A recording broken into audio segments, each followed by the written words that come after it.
I used to have that long list of reasons why I wasn't doing well. To explain. You got to explain, right? Otherwise you're going to look bad. I used to have this funny list called Reasons for Not Looking Good.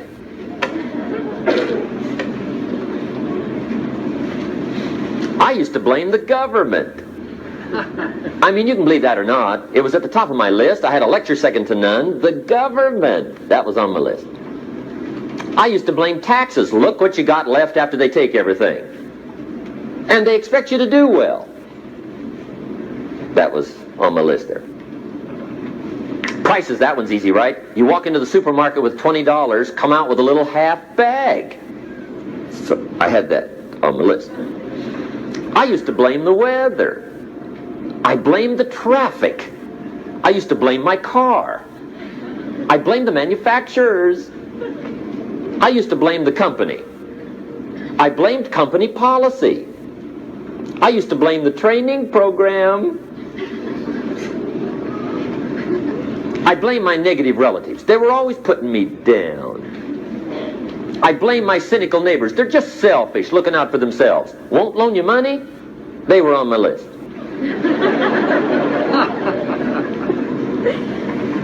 I used to blame the economy. I blamed the community. That's a pretty good list for not doing well, isn't it? I thought it was good. I'll never forget one day, Mr. Schoaf was very kind, but he was also very blunt, and this was no exception. And I'm glad he was blunt. There's a lot of things I'd have missed if he hadn't have been blunt. One day, with sort of a curious look on his face, he said, "Jim, just out of curiosity, tell me, how come you haven't done well up until now?" Excellent question. I thought, well, so I won't look too bad, I'll go through my list. And this list I just gave you, I put that on him. And he was very patient. He let me go through the whole thing, the government, the weather. I went through this whole thing. When I finished, he looked my list over very carefully. He said, "Mr. Rohn, big problem with your list. You ain't on it." How brilliant.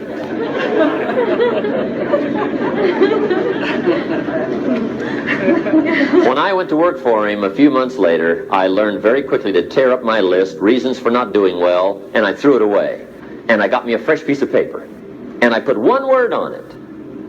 Me. There's a Black Heritage spiritual that says, "It's not my mother nor my father, nor my brother nor my sister, but it's me, oh Lord, standing in the need of prayer." See, I used to blame everything outside. And then let me give you a little philosophy that helped turn my life around. For your notes, here it is. It's not what happens that determines the quality or the quantity of your life. It's not what happens. And the reason is because what happens to about everybody. No different. The sun went down on all of us last night. A common event, a happening. And I found out that the same things can happen to two different people. One gets rich and one stays poor. Why is that? It's because it's not what happens, but rather it's what you do that changes everything. So that's a key phrase. It's not what happens, it's what you do.